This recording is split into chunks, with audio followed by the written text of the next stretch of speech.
Hello बच्चों, previous term तक आप लोगों को रेजिस्टेंस ऑफ वायर पे कुछ क्वेश्चंस मैंने करा दिए थे और कुछ क्वेश्चन होमवर्क में दिए थे और सीरीज कनेक्शन को स्टार्ट कर लिया था। ठीक है, तो वो जो 14 क्वेश्चंस आपको होमवर्क में मिले थे उनके क्वेश्चंस के मैं सॉल्यूशंस करा देता हूँ, आप अपने आंसर उसके मैच कर लेना। ठीक है, देखो अभी क्वेश्चन नंबर 1 तो आपको मतलब क्वेश्चन तो मिल ही गए हैं, जितने लोगों को नहीं मिला वो क्या करें, जो प्रीवियस वीडियो था उसके डिस्क्रिप्शन बॉक्स में भी है और आपके व्हाट्सएप ग्रुप्स में भी आया ही था। ठीक है, दोनों जगह आपको अवेलेबल है। आप वहां से अगर क्वेश्चन सब तक सॉल्व नहीं किए हैं तो उससे पहले एक बार सॉल्व कर लीजिए बेटा, उसके बाद सोल्यूशंस पाएंगे। ठीक है, तो चलो पहला क्वेश्चन देखते हैं। पहला क्वेश्चन क्या था? पहला क्वेश्चन था material B has twice specific resistance and diameter of material A, if they have same resistance find the ratio of their length. Okay, तो देखो यहाँ पर हम दो वायर्स के बारे में बात कर रहे हैं। फर्स्ट क्वेश्चन तो दिख ही रहा होगा। ठीक, उसके सॉल्यूशंस को चेक करते हैं। देखो सॉल्यूशन क्या था, इसमें दो वायर्स के बारे में बात की गई है, वायर ए और वायर बी। बताया था बेटा स्पेसिफिक रेजिस्टेंस को रेजिस्टिविटी भी कहते हैं, दोनों एक ही टर्म है, दोनों अलग अलग नहीं है। तो पहले ये है कि material B has twice the specific resistance. Okay, यानी अगर हम ए की रेजिस्टिविटी रो मानेंगे तो बी की रेजिस्टिविटी मुझे माननी पड़ेगी ट्वाइस, यानी कि 2 रो। फिर रेजिस्टिविटी एंड डायमीटर ऑब्वियस है बेटा। देखो एक चीज बहुत अच्छे से दिमाग में रखना, अगर हम किसी का डायमीटर हाफ करें तो उसका रेडियस भी हाफ ही हो जाता है। बहुत अच्छे से इसको समझना। कई बार बच्चे ये सोचते हैं कि सर डायमीटर को हाफ किया तो रेडियस r/4 हो जाएगी, ऐसा नहीं होता है। अगर तुमने डायमीटर को हाफ किया तो रेडियस भी हाफ हो जाएगी। आप उसको चेक कर लो। देखो क्या कर लो, मान लो एक सर्कल है, इस सर्कल का डायमीटर मान लीजिए है कुछ 10 सेंटीमीटर। ठीक है, ठीक, अच्छा इसका डायमीटर हाफ करो, यानी इसका डायमीटर अब नया वाला डायमीटर कितना हो जाएगा 5 सेंटीमीटर। तब देखो हमने इसका डायमीटर क्या किया, हाफ किया, तो रेडियस पे आ जाओ। इसका रेडियस कितना रहा होगा पहले 5 सेंटीमीटर ना बेटा, और इस समय नया रेडियस कितना बन जाएगा 2.5 सेंटीमीटर। यानी देखो अगर डायमीटर को हाफ किया तो रेडियस भी क्या हो जाएगी, हाफ हो जाएगी। ओके, अब मुझे इसमें कह रहा है कि दोनों की डायमीटर जो है उसमें ट्वाइस का डिफरेंस है। मतलब इसका डायमीटर अगर मैं d सपोज करूंगा तो b का डायमीटर मुझे 2d सपोज करना पड़ेगा। तो ऑब्वियस हमें डायमीटर से तो कोई मतलब होता नहीं है भाई। हमें रेजिस्टेंस अगर निकालना है तो रेजिस्टेंस के लिए फॉर्मूला क्या होता है, R is equal to rho L divided by A, और वहां पर A क्या है, क्रॉस सेक्शनल एरिया। तो क्रॉस सेक्शनल एरिया के लिए तो पाई r स्क्वायर चाहिए, यानी मुझे यहाँ पर रेजिस्टेंस के लिए यहाँ पे क्या चाहिए, रेडियस। तो डायमीटर को अगर d माना था, रेडियस को r मानूंगा, तो इसका रेडियस कितना मानूंगा भाई 2r। ठीक है, क्या देख लो, अगर रेजिस्टिविटी रो है तो b की रेजिस्टिविटी 2 रो, a के लिए रेडियस r है तो b के लिए रेडियस कितना बन जाएगा 2r। फिर क्या कह रहा है इसमें, if they have same resistance, यानी दोनों का रेजिस्टेंस इक्वल है बेटा। कह रहा है find the ratio of their length, मतलब इसका लेंथ ले लो बेटा L1 और इसका लेंथ ले लो L2। L1 L2 निकाल के दोनों इक्वेशंस को डिवाइड कर दो, रेशियो आ जाएगा। इसका रेजिस्टेंस लिखो तो R is equal to rho L1 divided by area की जगह क्या हो जाएगा पाई r स्क्वायर। ठीक है, यहां से L1 ट्रांसफर करो तो L1 इज इक्वल टू क्या हो जाएगा r पाई r का स्क्वायर डिवाइडेड बाई रो। ठीक है, यार रेजिस्टेंस है, ये रेडियस है, लोचा नहीं करिएगा। यहां से आ जाओ, चलो L2 के लिए करो तो R इज इक्वल टू क्या हो जाएगा, रो की जगह पर लिखना पड़ेगा 2 रो, लेंथ की जगह पर क्या लिखना पड़ेगा L2 डिवाइडेड बाई एरिया, यानी कि पाई r का स्क्वायर, यानी रेडियस यहाँ पर कितना है 2r, तो 2r का स्क्वायर करेंगे कितना आ जाएगा बेटा 4r का स्क्वायर। ये कैंसिल कर दो, ये कितना बचा 2। ठीक है, यानी R इज इक्वल टू क्या है L2 divided by 2 pi, sorry यहाँ पे रो छोड़िए ना, r स्क्वायर। ठीक है, L2 लिख लो तो L2 इज इक्वल टू क्या हो जाएगा 2 पाई r square into r divided by रो। इसको इक्वेशन नंबर 1 मान लो, इसको इक्वेशन नंबर 2। आपसे क्या पूछा था, लेंथ का रेशियो ना, तो एक काम करिए ना बेटा, L1 और L2 को क्या कीजिए आपस में डिवाइड कर दीजिए, आपको रेशियो आ जाएगा। देखो यहां से r पाई r स्क्वायर, देखो r पाई r स्क्वायर कट जाएगा, यहाँ पे रो भी कट जाएगा, बचेगा क्या L2 की जगह पर यहाँ बचेगा 2 और L1 के सामने बचेगा 1। तो इसका रेशियो कितना आएगा बेटा 1:2। L1:L2 कितना आ जाएगा बेटा 1:2।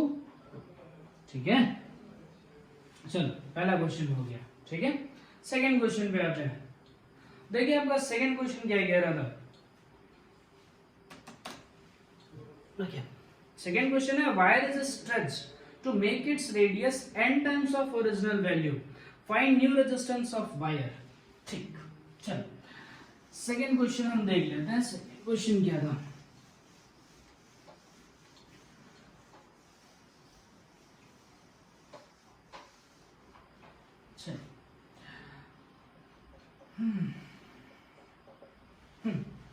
क्वेश्चन है बेटा, वायर है उसके हमने रेडियस को n टाइम्स जो है वो इंक्रीज कर दिया है।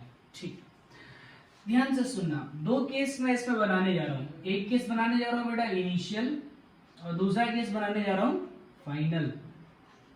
ठीक है, हमने क्या किया, पहले उसका रेडियस r था, radius is made n times, तो बात का पहले का रेडियस अगर r है तो बाद का रेडियस कितना हो जाएगा, n टाइम्स ऑफ r।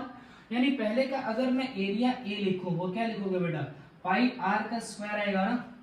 यानी बाद का एरिया अगर लिखे, फाइनल एरिया लिखोगे तो वो क्या हो जाएगा, पाई, ये f लिख रहा हूं, f मतलब फाइनल, या फिर आप 2 लिख सकते हैं, कोई दिक्कत नहीं। यहाँ पर i लिख रहा हूं मतलब इनिशियल, पाई r का स्क्वायर, यानी यहाँ पर कितना हो जाएगा बेटा, n स्क्वायर r स्क्वायर। ये बात समझ में आई। अच्छा, इसमें देखो क्या कह रहा है, हमने क्या किया है, वायर जो है,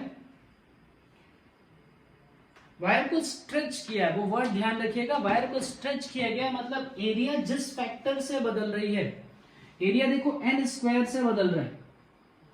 देखो ये बताया था ना बेटा, एरिया जिस फैक्टर से चेंज होगी उसके रिवर्स फैक्टर से लेंथ में बदलाव होता है, या लेंथ को जिस फैक्टर से बदलोगे उसके इनवर्स में एरिया का चेंज आता है। तो देख लो, अगर यहाँ एरिया फाइनल में लिख रहा हूं वो n स्क्वायर के मल्टीप्लाई में आ रही है, तो लेंथ जो होगा वो n स्क्वायर के डिवाइड में आएगा।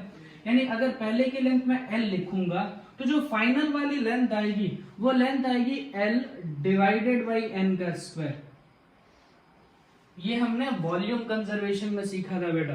ठीक है, सिंपल काम है, अगर हमने रेडियस को n टाइम्स कर दिया तो एरिया जो होगी पाई आर स्क्वायर लिखोगे तो n स्क्वायर टाइम्स होगी, यानी आपने क्या किया, उसका एरिया जो है वो इंक्रीज कर दिया, n स्क्वायर से इंक्रीज किया, तो उसकी लेंथ जो होगी वो n स्क्वायर से डिक्रीज कर जाएगी। बस, अब आपसे क्या पूछ रहा था इसमें, find new resistance of wire.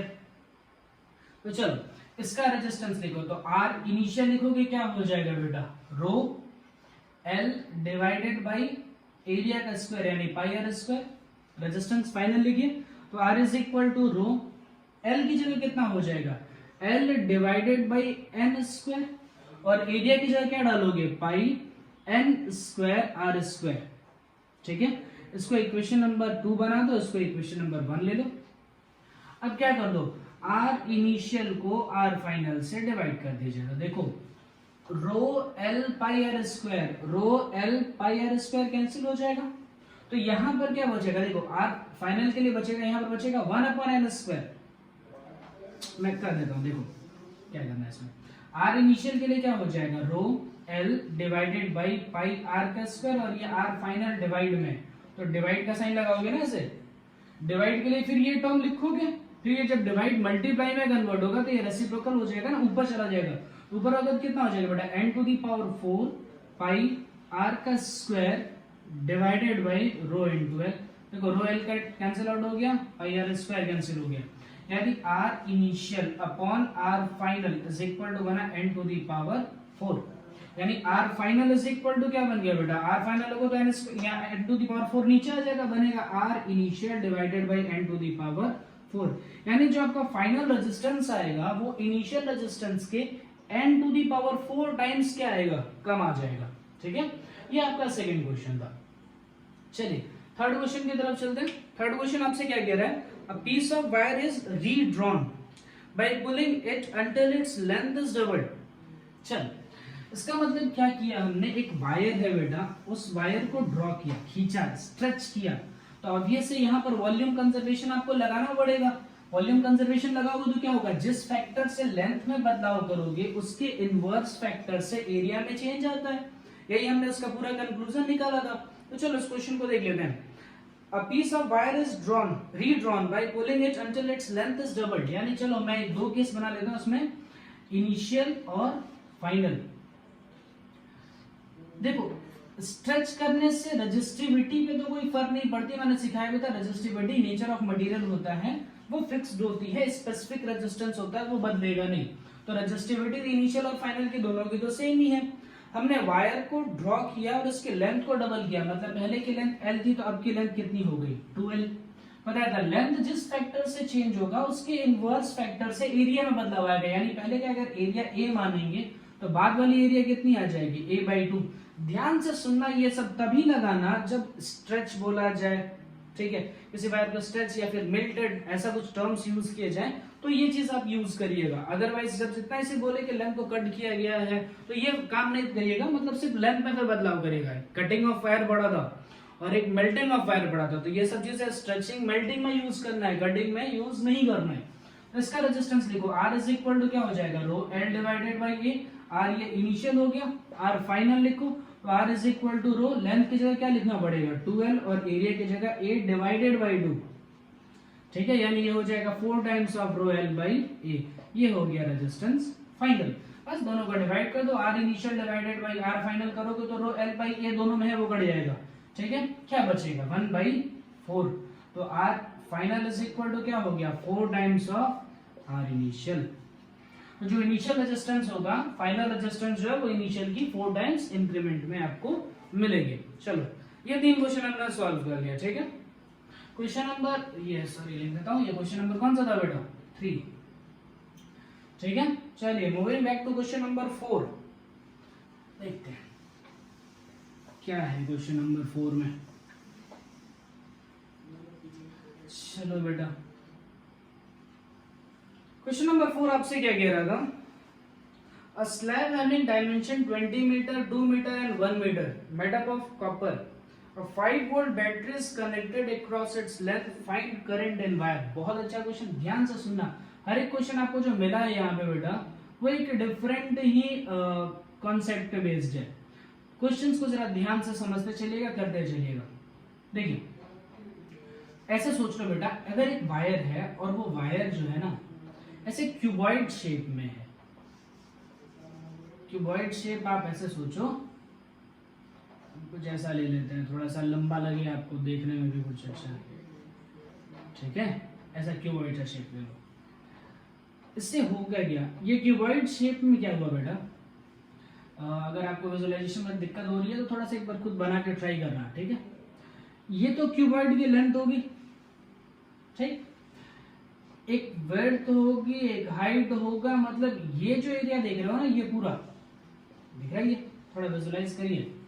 ये जो है ये इसका क्रॉस सेक्शनल एरिया, जैसे मान लो मैं अगर ऐसे सिलेंडर की बात करता हूं तो ये लेंथ होती है, अगर मान लो रेक्टेंगुलर शेप होता तो ये लेंथ होती, विड्थ होती और हाइट होती, ठीक है। मतलब यहां से आपको मिलता है क्रॉस सेक्शनल एरिया, यानी इसका जो क्रॉस सेक्शनल एरिया मिलेगा वो क्या आएगा बेटा L क्रॉस B। अच्छा ये आप ऐसे समझ लो, B क्रॉस H लिख देता हूं, ये लिख देता हूं L। तो लेंथ आपको दी गई है, लेंथ कितनी दी गई है 20 मीटर, लेंथ दिया गया 20 मीटर, ब्रेथ और हाइट दी गई है 2 मीटर एंड 1 मीटर। ब्रेथ दी गई है आपको 2 मीटर और हाइट दी गई है 1 मीटर, ओके। तो क्रॉस सेक्शनल एरिया कितना आया 2 मीटर स्क्वायर, लेंथ कितनी आई 20 मीटर।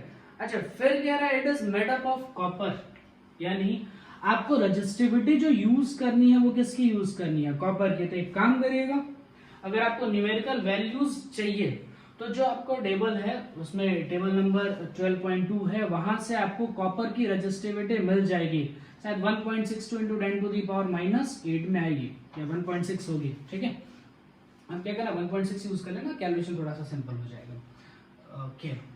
देखो यहां से रजिस्टिविटी मिल चुकी, लेंथ मिल चुका, एरिया मिल चुका। हमें क्या पूछ रहा है कि इस वायर के क्रॉस, ये जैसा वायर था हमारा, इस वायर के क्रॉस 50 वोल्ट का मैंने एक बैटरी लगा दिया, अब इसमें करंट पूछ रहा है, ठीक है।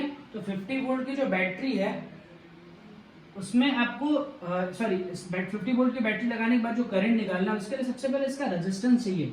तो रेजिस्टेंस इज इक्वल टू क्या हो जाएगा rho L divided by A। रो की वैल्यू तो मुझे मिल जाएगी, रो किसका यूज करना होगा कॉपर का, लेंथ की जगह कितना यूज करोगे बेटा 20 और एरिया की जगह क्या यूज करोगे 2, यानी रेजिस्टेंस टोटल कितना आया 10 times of resistivity of copper, ठीक है, ओके। उसके बाद क्या वोल्टेज आपको दिया गया 50 वोल्ट। अब करंट निकाल लीजिए, ओम्स लॉ लगा। ओम्स लॉ क्या होता है, V is equal to I into R. V की जगह पर डालना है आपको 50, करंट आपको फाइंड आउट करनी है, रेजिस्टेंस की जगह क्या डालना है 10 times of resistivity of copper. यहाँ से करंट की वैल्यू मिल जाएगी, ये कैंसिल आउट हो जाएगा तो क्या आया 5 divided by resistivity of copper. खत्म, यही करना था। ठीक है, इसे नोट कर लिया।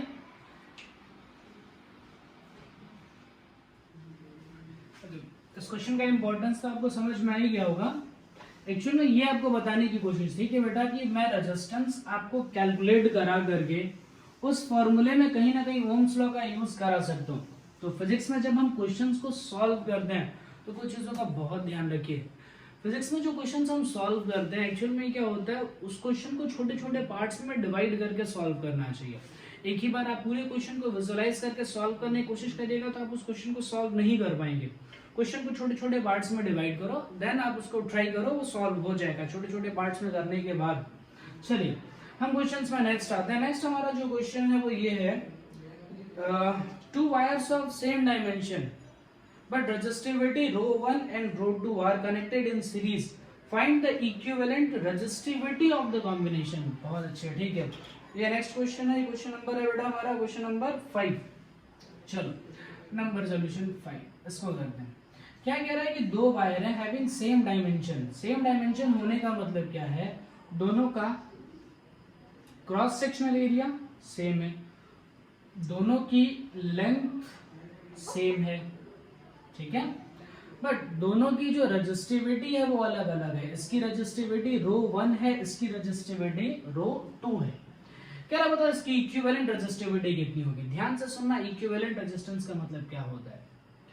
अगर इस कॉम्बिनेशन का इक्विवेलेंट निकालना है, इसका मतलब कि अगर मैं इसी डायमेंशन का एक वायर ले लूं, इसी डायमेंशन का एक वायर ले लूं तो इस वायर की रेजिस्टिविटी क्या होनी चाहिए। ध्यान से सुनना, इसका इंपॉर्टेंस क्या है।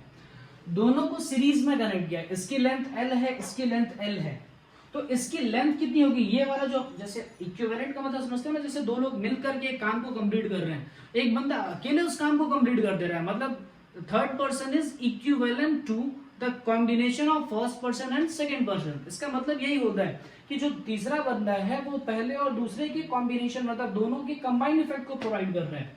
तो देखो इन दोनों को कंबाइन करोगे तो टोटल लेंथ कितनी मिलेगी आपको 2L। इसका क्रॉस सेक्शनल एरिया कितना लेना चाहिए आपको, A ही लेना चाहिए, बदलाव नहीं होना चाहिए, दोनों का सेम है। मतलब ये हो गया बेटा कि ये जो मिल करके रेजिस्टेंस प्रोवाइड कर रहे हैं वो रेजिस्टेंस अकेला ये प्रोवाइड करना चाहिए, तभी तो इसको इक्विवेलेंट बोल पाएंगे। जो ये दोनों मिलकर के रेजिस्टेंस प्रोवाइड कर रहे हैं, जैसे अब सीरीज कॉम्बिनेशन में आपको सिखाया था बेटा, R equivalent is equal to क्या होता है R1 प्लस R2, ठीक है। अच्छा R इक्विवेलेंट इसका लिखो तो इसके लिए R इज इक्वल टू क्या हो जाएगा रो 1 L डिवाइडेड बाई A।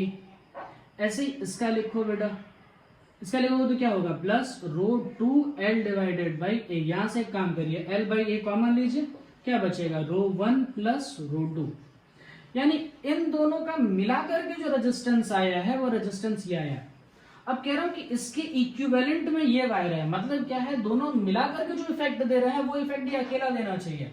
तो चलो इसका रेजिस्टेंस लिखो तो R इज इक्वल टू क्या हो जाएगा रो L की जगह क्या लिखना पड़ेगा 2L डिवाइडेड बाई एरिया की जगह क्या हो जाएगा A, ठीक है क्या।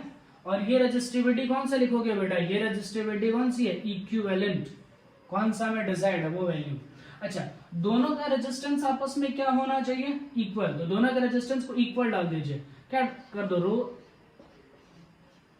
Is equal to L by A rho 1 plus rho 2, टिंग टिंग ये सब निबट जाएंगे। क्या बचेगा rho equivalent is equal to क्या बचा बेटा rho 1 plus rho 2 divided by 2। कई बार बच्चों ने क्या किया होगा इसकी भी लेंथ L ले ली होगी, वो एक थोड़ा सा मिस्टेक होगा, वो ध्यान रखना। इक्विवेलेंट है मतलब इन दोनों का जितना जगह इन दोनों ने लेकर के रखी है उतना जगह ये लेगा, ठीक है। जितना दोनों का रेजिस्टेंस होगा वो इस अकेले का रेजिस्टेंस होगा, समझ गए। ओके चलिए क्वेश्चन नंबर 6 पर शिफ्ट करते हैं। क्वेश्चन नंबर 6 क्या है, आई थिंक 14 क्वेश्चन ही थे ना आपके पास, सिर्फ 14 क्वेश्चन थे, वो तो बहुत इजीली हो गए होंगे। क्वेश्चन नंबर 5 तक तो हो गया। 6 देखो क्या है, the length of a given cylindrical wire is increased bye 100%। चलिए इसे देख लेते हैं। मैंने क्या किया है, एक सिलेंड्रिकल वायर है, उस वायर की लेंथ को 100% बढ़ा दी है। अब चेक करना पड़ेगा उसमें कुछ प्रोसेस दिया है या नहीं।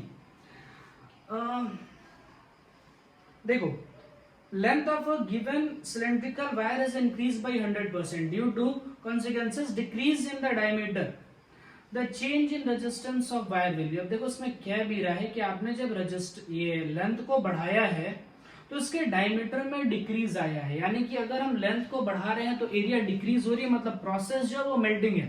कई बार ये वर्डिंग्स थोड़े घुमा करके बोले जाते हैं, तो आपको प्रोसेस बस समझना होगा। लेंथ को हमने 100% से इंक्रीज किया है और एरिया जो है वो डिक्रीज कर रही है, तो पहले चेक कर लो कि लेंथ किस फैक्टर से इंक्रीज हो रहा है, एरिया उसी के रिवर्स फैक्टर से क्या हो जाएगी, डिक्रीज कर जाएगी। तो चलो दो केस बना लेते हैं, ठीक है। एक केस बना लेते हैं इनिशियल और दूसरा केस बना लेते हैं बेटा फाइनल। पहले की लेंथ एल थी, ध्यान से सुनना मैं कैसे लिख रहा हूं। लेंथ इज इंक्रीज्ड, पॉजिटिव का ये प्लस का साइन लगा, मतलब मैंने क्या किया, इंक्रीज किया। Length is increased bye 100%। तो अब जैसे किसी भी चीज का, जैसे मान लो मैं बोलूं कि x का 20% आप कैसे निकालते हो, तो x इंटू 20/100 ऐसे तो निकालते हो, छोटे क्लासेस में निकाला होगा। अब यहां पर कह रहा हूं लेंथ इज इंक्रीज बाय 100%, यानी लेंथ का 100% बढ़ा दो तो l इंटू 100 डिवाइडेड बाय 100, यानी यार मेरे भाई लेंथ 2l ही तो हो गई। क्या समझ में आई? सिंपल सी बात, लेंथ कितनी हो गई 2l, तो क्रॉस सेक्शनल एरिया कितना हो जाएगा a/2। चलो इसका रेजिस्टिविटी बदलेगी नहीं, रेजिस्टेंस लिखो तो r is equal to rho l/a, इसका रेजिस्टेंस लिखो तो r is equal to rho length की जगह 2l डिवाइडेड बाय a/2। ये फाइनल और ये इनिशियल। अब ले लो r final is equal to क्या हो जाएगा 4 times of rho l/a। Equation number 1 और इक्वेशन नंबर 2 दोनों को डिवाइड कीजिए, r final divided by r initial is equal to क्या आएगा 4 डिवाइडेड बाय 1, यानी r final is equal to 4 times of r initial. ये रेजिस्टेंस में बदलाव आएगा, कि जो फाइनल रेजिस्टेंस आएगी वो इनिशियल रेजिस्टेंस से 4 टाइम्स ज्यादा होगी। चलिए ये था हमारा क्वेश्चन नंबर। ओके सुनो, इसमें है the change in the resistance of wire. Change पूछा है ना, चेंज आपको दिख ही रहा है। अच्छा इसमें परसेंटेज चेंज भी पूछा जा सकता था आपसे, जैसे नेक्स्ट क्वेश्चन जो बोला गया है, नेक्स्ट क्वेश्चन आपसे क्या कह रहा है, कह रहा है the length of wire is increased bye 20%, cross sectional area is decreased bye 10%, find the percentage change in the resistance of wire. हाँ ये बढ़िया क्वेश्चन है, क्वेश्चन नंबर 7 हम ट्राई करने जा रहे हैं, ठीक है। देखो ये सब चीजें हटा दो, फैक्ट वैसे ही सॉल्व करना, सारे क्वेश्चन लगभग एक ही तरीके से सॉल्व हुए हैं। भले हम क्वेश्चन में कितना भी घुमा फिरा दें, आप थोड़े से इस मेथड को समझ लीजिए, 5-6 बार इन क्वेश्चंस को ट्राई करिए, उसके बाद ये मेथड्स आपको नहीं भूलेंगे और किसी भी टाइप का क्वेश्चन आएगा तो आप सॉल्व कर लेंगे। देखो बेटा इसमें क्या बोल रहा है कि लेंथ इज इंक्रीज्ड बाय 20%, तो पहले से लेंथ l है, देखो लेंथ इज इंक्रीज्ड बाय 20%, तो 20% कैसे निकालते हो, l इंटू 20/100। सॉल्व कीजिए, ये कितना हो जाएगा 5, ये हो जाएगा यहाँ पर ले लो तो 5 और 1 6, 6l डिवाइडेड बाय 5। फिर कह रहा है cross sectional area, cross sectional area is decreased bye 10%। Okay तो पहले एरिया ए था, देखो cross sectional area is decreased bye 10%, ये कैंसिल कर दो, यहाँ 10 ले लो, कितना हो जाएगा 9a डिवाइडेड बाय 10। ठीक, आपसे क्या पूछा था, सॉरी आपसे पूछा था find percentage change in the resistance of wire. चलो बेटा आर इनिशियल लिखो, आर फाइनल लिखो, पहले आर इनिशियल लिखो, क्या लिखोगे रो l/a, आर फाइनल लिखो तो रो लेंथ की जगह क्या यूज करना होगा 6l/5 और एरिया की जगह क्या यूज करना होगा 9a/10, तो 10 ऊपर चला जाएगा, कैंसिल कर लो थोड़ा, ये हो जाएगा 2, ये 3 से कैंसिल कर लो, कितना हो जाएगा बेटा 4/3 रो l/a, ये हो जाएगा resistance final.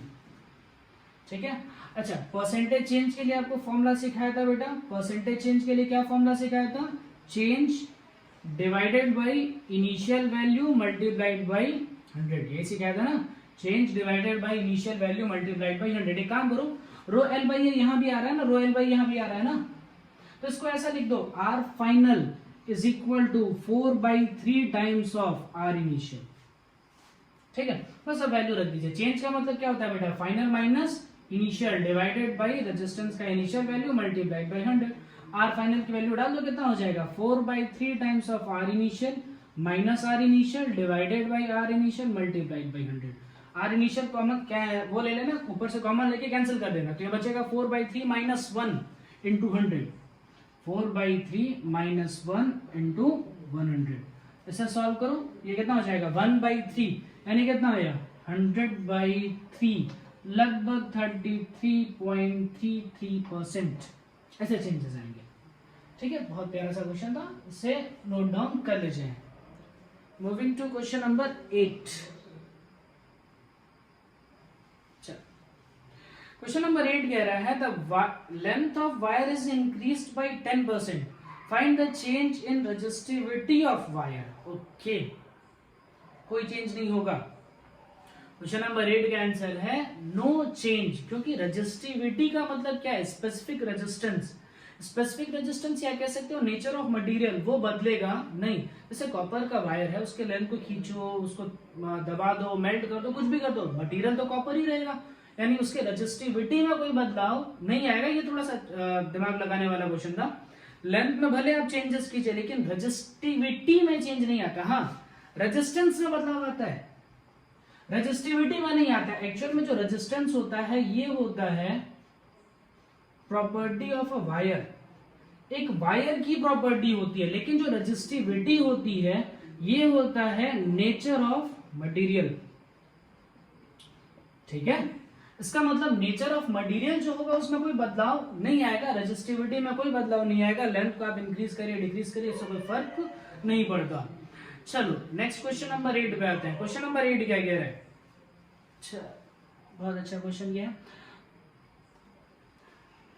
Two copper wires, one of length 1 meter, another of length 9 meter, are found to have same resistance. Find the ratio of, okay, वो थोड़ा सा मिसप्रिंट है, वो देख लेना। Find the ratio of their diameters. ठीक, चलो काम करते हैं। इसमें भी ऑब्वियस है, दो वायर्स दिए गए, रेशियो पूछ रहा है, मतलब दो केस बनेंगे। कौन कौन से? इनिशियल और फाइनल बना दो, या ए और बी के बना दो, आपकी मर्जी, जैसा आपको अच्छा लगे। ये है क्वेश्चन नंबर आपका 9। ठीक है, देखो इसमें कह रहा है 2 कॉपर वायर्स, दोनों वायर जो है वो कॉपर के ही हैं। मतलब एक वायर नंबर वायर 1 मान लो और एक क्या कर लो, वायर 2 मान लो। दोनों कॉपर के हैं, मतलब दोनों की रेजिस्टिविटी क्या लगा देंगे हम? सेम, दोनों की रेजिस्टिविटी जो होगी वो सेम हो जाएगी। फिर क्या कह रहा है? एक की लेंथ है 1 मीटर और दूसरे की लेंथ है 9 मीटर। ठीक, ओके, बहुत इजी क्वेश्चन है ये तो। इसके लेंथ ले लीजिए 1 मीटर, इसके लेंथ ले लीजिए 9 मीटर। फिर नेक्स्ट स्टेप देखो, मैं स्टेप बाय पढ़ता जा रहा हूँ और आराम से फटाफट लिखता जा रहा हूँ। इसके बाद क्या कह रहा है? Are found to have same resistance, मतलब इसका अगर हम रेजिस्टेंस लिखें, आर लिखो तो आर इज इक्वल टू क्या हो जाएगा? चल पहले लिख लो, दोनों का रेजिस्टेंस क्या है? सेम है। दोनों के एरिया का रेशियो आपसे पूछ रहा है, बहुत इजी काम है। काम करो, रेजिस्टेंस लिखो तो R इज इक्वल टू क्या हो जाएगा? Rho L divided by A1, इसके लिए लिख रहा हूं। ठीक है, तो A1 इज इक्वल टू क्या हो जाएगा? Rho L by R। Length की जगह डाल दो 1। ठीक है, A2 लिखो, यहां लिखो रेजिस्टेंस इसका क्या हो जाएगा? R ही होगा, तो रो L की जगह क्या लिखना पड़ेगा? 9 डिवाइडेड बाई एरिया की जगह क्या लिखना पड़ेगा? A2। तो A2 इज इक्वल टू क्या होगा? रो इंटू 9 डिवाइडेड बाई ये R नीचे आ जाए। इसका इक्वेशन नंबर 1, इसका इक्वेशन नंबर 2 मान लीजिए। A1 और A2 को आपस में डिवाइड कर दो, इक्वेशन नंबर 1 इक्वेशन नंबर 2 को आपको रेशियो मिल जाएगा 1/9, यानी A1 is to A2 is equal to कितना मिल जाएगा बेटा? 1:9। बहुत सिंपल क्वेश्चन था, कुछ नहीं करना था। ठीक है, चलिए आते हैं क्वेश्चन नंबर 10 पे 10 क्या कह रहा है, wire is compressed to make its radius n times of original value, find new resistance of wire. अच्छा एक काम करना जरा, आप ऐसे ही सेम टू सेम जो क्वेश्चन है, क्वेश्चन नंबर 2 देखिए, शायद आई थिंक, हाँ क्वेश्चन नंबर 2 में था, तो वायर को हमने क्या किया, स्ट्रेच किया, तो स्ट्रेच करने से उसका रेजिस्टेंस n टाइम्स हो गया था, यानी n टाइम्स बढ़ गया था। इस क्वेश्चन में देखिए आपको क्या कह रहा है, अ वायर इज कंप्रेस्ड, तो यहां पर जो आपका एरिया होगा बेटा, वो एरिया बढ़ जाएगा, ठीक है। सेम क्वेश्चन ही है, बस थोड़ा सा उसका वर्डिंग चेंज किया गया, बाकी कोई बहुत बड़ा इसमें डिफरेंस नहीं है, ठीक है। इस क्वेश्चन को एक बार आप ट्राई कर सकते हैं, कोई बहुत बड़ा काम नहीं है। चलिए नेक्स्ट क्वेश्चन पे आते हैं। अब देखो उसमें नेक्स्ट क्वेश्चन में क्या कह रहा है, if length of a wire is increased bye 100% bye melting process. अच्छा इसी तरह से आप एक काम करना, जरा क्वेश्चन नंबर 6 देखना और क्वेश्चन नंबर आप 11 देखिए। देखिए बेटा दोनों क्वेश्चन सेम है, दोनों क्वेश्चन सेम है, इसका मतलब क्या हुआ, देखो क्वेश्चन नंबर 6 में भी लेंथ को 100% से ही इंक्रीज किया गया है, और वहां पे लिख भी रहा है due to consequences decrease in diameter, तो डायमीटर जो हुआ वो डिक्रीज हो गया है, यानी प्रोसेस जो है वो कौन सा है, मेल्टिंग ही है। इसका मतलब जो क्वेश्चन नंबर 11 दिया गया और क्वेश्चन नंबर जो 6 है, दोनों सेम क्वेश्चन है, बस वर्डिंग्स हमने बदल दी है। तो वर्डिंग्स को देख करके बहुत परेशान होने की जरूरत नहीं है, ठीक है। कई सारे क्वेश्चंस ऐसे ही दिए गए जो सिर्फ आपको वर्डिंग्स पे है, आप थोड़ा सा उस पर काम करिए, हो जाएगा। ऐसे ही देखो नेक्स्ट आ जाओ, क्वेश्चन नंबर 12 पे आता है, ये बढ़िया question. If a wire is cut in 4 equal parts and put together side by side to make one conductor, if original resistance was R, find final resistance। ठीक है, चलो इस क्वेश्चन को एक बार देख लेते हैं। एक्चुअल में इस क्वेश्चन में क्या है, पैरेलल कनेक्शन का यूज किया जाना है, तो ना हो तो एक काम कर लेना, मुझे ये चीज एक बार याद दिलाना, जिन बच्चों के डाउट्स रह गए होंगे। हम पैरेलल कनेक्शंस कंप्लीट कर लेते हैं नेक्स्ट लेक्चर में, उसके बाद से इसी क्वेश्चन को वापस से मैं आपको करा दूंगा, ठीक है। ये पैरेलल का कनेक्शन का क्वेश्चन यहाँ पर आया है, ओके। ये एक क्वेश्चन अभी हम ड्रॉप कर रहे हैं, क्वेश्चन नंबर 12। बाकी देखते हैं, चलिए देखो क्वेश्चन नंबर 13 में क्या कह रहा है, a nichrome wire 1 metre long 1 millimeter square in cross sectional area draws 4 ampere at 2 volt supply, find resistivity of nichrome wire। बहुत अच्छा, चलो ध्यान से सुनते हैं। ये टाइप 1 का क्वेश्चन है, इसमें सिंपल आपको वैल्यू पुट करनी है और कुछ नहीं करना और सॉल्व कर लेना है, ठीक है। क्या कहा जा रहा है, एक नाइक्रोम का वायर है, इस नाइक्रोम के वायर के एक क्रॉस, मतलब इसके दोनों साइड से ऐसे एक बैटरी लगाई गई है, और वो बैटरी कितने वोल्ट की है, नाइक्रोम वायर 1 मीटर लॉन्ग, इसकी लेंथ है 1 metre, and 1 millimetre square in cross sectional area, यानी इसकी एरिया कितनी आ रही है, 1 मिलीमीटर स्क्वायर। तो मीटर स्क्वायर में कन्वर्ट कर लो, तो कन्वर्ट करना सिखाएगा, चलो सभी हम कन्वर्ट कर लेंगे। आगे देख लेते हैं क्या क्या दिया है, draws 4 ampere at 2 volt power supply, यानी इसने क्या किया है, 4 एम्पियर की करंट ड्रॉ कर रहा है, और कितने वोल्ट की पावर सप्लाई है, 2 वोल्ट की पावर सप्लाई इसमें दी गई है। पहले एक काम करो, रेजिस्टिविटी पूछा है ना, तो फॉर्मूला अगर मुझे लगाना है R is equal to rho L by A, तो रेजिस्टिविटी मिल जाएगी, लेकिन उसके लिए लेंथ तो चलो गिवन है, एरिया भी आपको गिवन है, लेकिन रेजिस्टेंस तो नहीं गिवन है। रेजिस्टेंस कहां से आएगा, रेजिस्टेंस यूज करो ओम्स लॉ से। V इज इक्वल टू क्या होता है बेटा, I इंटू आर, V की जगह पे क्या डाल दो 2, I की जगह पे डाल दो 4, और रेजिस्टेंस की जगह पर R, तो R इज इक्वल टू कितना बन गया 1/2, ठीक है क्या, डाल दो ये 1/2। रेजिस्टिविटी आपको कैलकुलेट करनी है, लेंथ की जगह डाल दो 1। अच्छा एरिया की जगह क्या डालोगे बेटा, ध्यान से सुनना, इसको एक बार कन्वर्ट करना सिखाया भी था, एक बार और देख लीजिए। आपको सिखाया पता है मिलीमीटर का स्क्वायर है, यानी सिर्फ एक बार मिलीमीटर को मीटर में नहीं कन्वर्ट करना, आपको 2 बार कन्वर्ट करना पड़ेगा। तो 1 मिलीमीटर में कितने मीटर आते हैं, उसके लिए याद करा दिया था बेटा, king Harry died mother didn't cry much, है ना। और बताया था कि ऊपर जाते समय आपको हर एक स्टेप पे क्या करना होता है, 10 से डिवाइड करना होता है। तो मिलीमीटर से ऊपर चले जाओ, कितना मीटर पे जाओगे ना, तो कितने स्टेप पे आएंगे, देखो 3 स्टेप आएंगे ना, यानी 1000 से डिवाइड करोगे, और वो डिवीजन कितनी बार होगा, 2 बार होगा, क्योंकि मिलीमीटर का स्क्वायर है, यानी 1000 से 2 बार डिवाइड करने का मतलब क्या हो जाएगा बेटा, देखो एरिया क्या बचेगा 1/10⁻³ से हमने 2 बार डिवाइड किया, अब ये मीटर स्क्वायर में कन्वर्ट हो गया 10⁻⁻6 मीटर स्क्वायर। ठीक है, 10⁻⁻6 ये हटा देता हूँ, इतना आपको आ गया है, पिछले लेक्चर पे सिखाया था बेटा। चलिए रेजिस्टिविटी कितनी निकल के आ गई, ये हो जाएगा बेटा 0.5 इंटू 10⁻⁻6 या लिख सकते हो 5 इंटू 10⁻⁷, ये हो गई इसकी रेजिस्टिविटी। ठीक है, यूनिट लिख लेना, यूनिट इसकी क्या होती है ओम इंटू मीटर। चल ये कौन सा था, क्वेश्चन नंबर 13। ठीक, लास्ट क्वेश्चन पे आते हैं, क्वेश्चन नंबर 14 क्या था। A wire of radius r has a resistance capital R is stretched to make its radius r by 2. Find the new resistance. Okay. 14 पे आते हैं, बढ़िया क्वेश्चन, लास्ट है, खत्म करते हैं इसको, फिर हम नेक्स्ट से पैरेलल सीरीज और पैरेलल के क्वेश्चंस और थोड़ा सा उसके डेरिवेशन से आगे बढ़ेंगे। चलो देख लेते हैं, पहले तो एक छोटा सा काम निपटा देते हैं। 2 केस बना लो बेटा, क्या क्या, इनिशियल और फाइनल। देखो तब से यही कर रहा हूं मैं, एक ही टाइप की क्वेश्चन है, कभी वर्डिंग्स में घुमाया है, थोड़ा सा कैलकुलेशंस बहुत हो सकते हैं तो स्ट्रॉन्ग किए जा सकते हैं, बट रहेगा इतने टाइप, जितने टाइप के मैंने क्वेश्चंस बताए इतने टाइप के क्वेश्चंस ही आपसे पूछे जाएंगे, कोई नया क्वेश्चन इसमें ऐड और नहीं किया जा सकता।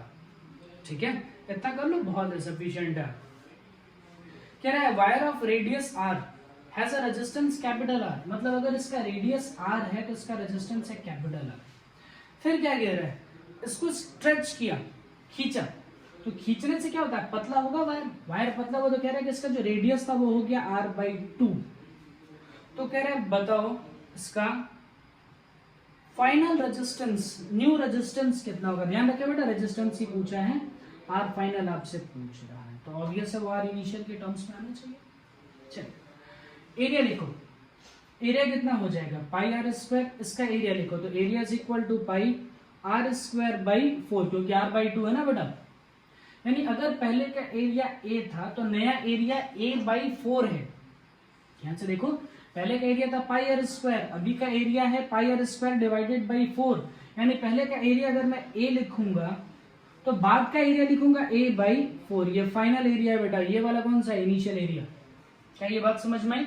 अब एरिया को मैंने 1/4 से चेंज किया है, तो लेंथ कितने से चेंज हो जाएगी 4l से, ऐसा वैल्यू डाल दो, खत्म कर दो, दोनों इक्वेशन डिवाइड करके। R initial is equal to rho L divided by A, R final is equal to rho L की जगह कितना हो जाएगा 4l डिवाइडेड बाई एरिया की जगह a/4, यानी R final is equal to हो जाएगा 16 times of rho L by A. Equation number 2, equation number 1, दोनों इक्वेशन को डिवाइड कर दीजिए, क्या हो जाएगा R final divided by R initial is equal to 16/1, यानी R final is equal to 16 times of R initial. ठीक है, थोड़ा सा वेट करिएगा एक क्वेश्चन के लिए, जो क्वेश्चन हमने अभी ड्रॉप किया है ना, आई थिंक कौन सा क्वेश्चन ड्रॉप किया, क्वेश्चन नंबर 12, वो ड्रॉप किया है।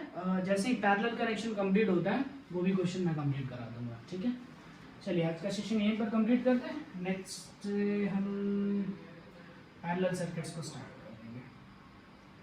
Thank you.